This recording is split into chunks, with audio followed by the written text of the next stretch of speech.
On this Friday morning, Baltimore City has been called one of the most dangerous cities in America for nearly a decade. And of course, you know, on murders, Baltimore only trails Chicago. Chicago's #1, Baltimore's #2. Yeah, it's grim. I mean, to be talking about these numbers like this. There's 509 rank-and-file police officers, fewer today than there were in 2011. 2,300 rank-and-file cops in 2011. Today, there's only about 1,800. Yet the department is more top-heavy than ever before on sergeants and captains and lieutenants and majors. For example, there are 50 more sergeants today than there were in 2011. Mayor Brandon Scott announcing $15 million in funding going to community groups to clean his city, while the Department of Public Works claims to be struggling to find employees and to enhance their aging equipment. 10 years ago, there was 2 six-figure public employees at a threshold salary of $100,000 or more. And today, there's 128 six-figure employees over at the Department of Public Works. It's gone from $84 million for 2,300 employees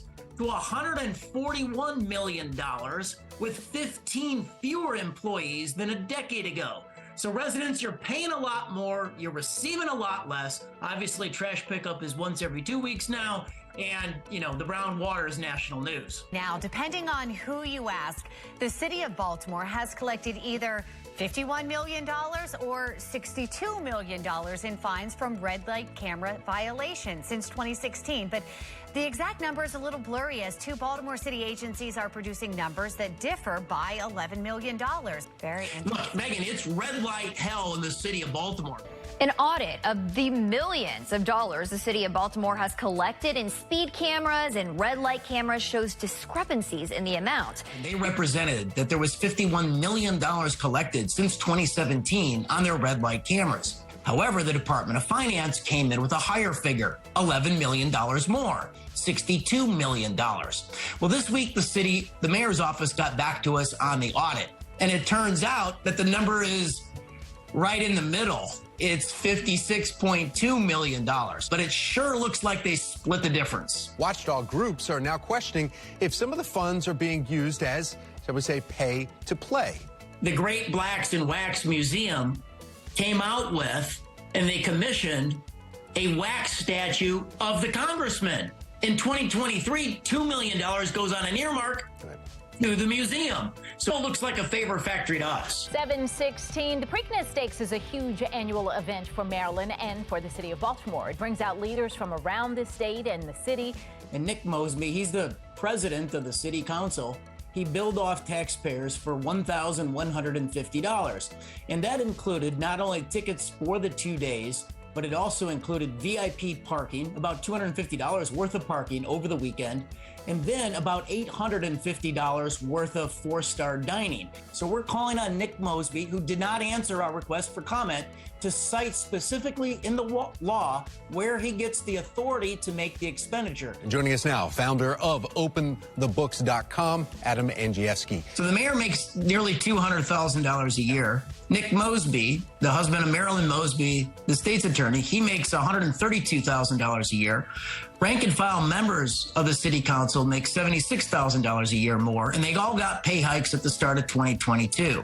We're taking a closer look at a bill that would shorten pension requirements for Baltimore's elected leaders. What did the city council do? They're going to change the pension requirement rules from 12 years right now to 8. So when those folks are finally termed out after just 8 years, 2 terms, they'll get a lifetime pension. It's really good to vote yourself benefits from the public trough, and it raises real questions of self-dealing. So let's jump right into this. Just how much paid time off does a city employee get in their first year or first years on the job? So in their first year, a city employee can accrue up to 39 days of paid time off. By the time they hit their 10-year anniversary, Taylor, they can accrue up to 45 days of paid time off. Now, as you know, 45 days is 9 full weeks where you're paid to stay home. Taylor, it's paid for by taxpayers. We're on the hook, we estimate, for up to $300 million in these accounts.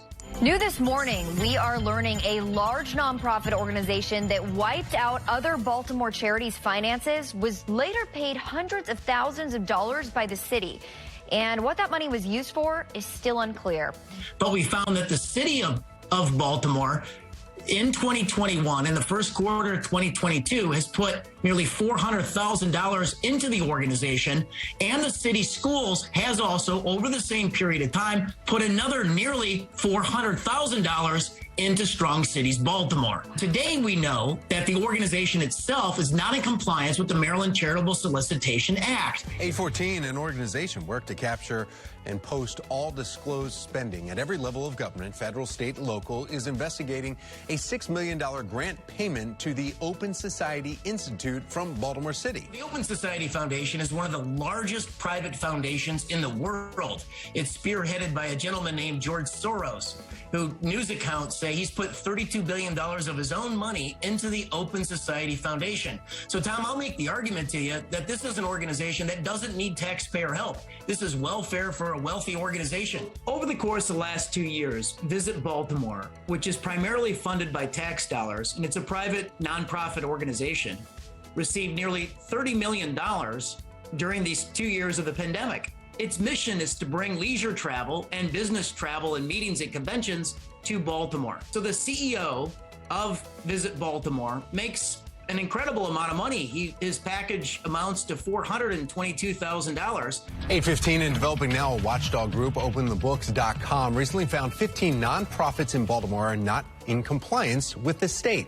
Tom, there's 2 public charities that are actually closed for business in the state of Maryland on the Secretary of State's website, and they continue to receive tens of thousands, if not hundreds of thousands of dollars of city funding over the course of the past year. OpenTheBooks.com uncovered this city school spending. The Government Spending Accountability Group says it asked Baltimore City Schools for payroll information for 2020. That's when they discovered 24 hall monitors were paid more than $698,000 last year. This was during a period where 9 out of those 12 months, the halls, they didn't have students in the halls. The halls were free from students because the schools were actually shut. We continue our investigation. Baltimore City Schools.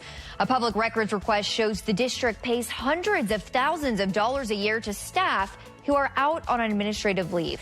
It's a lot of employees that have been investigated since 2017, with 700 employees, soaking up pay on 220,000 hours. Every single dollar that was paid to them, about $7 million in taxpayer money, is a dollar that didn't end up in the classroom teaching our children.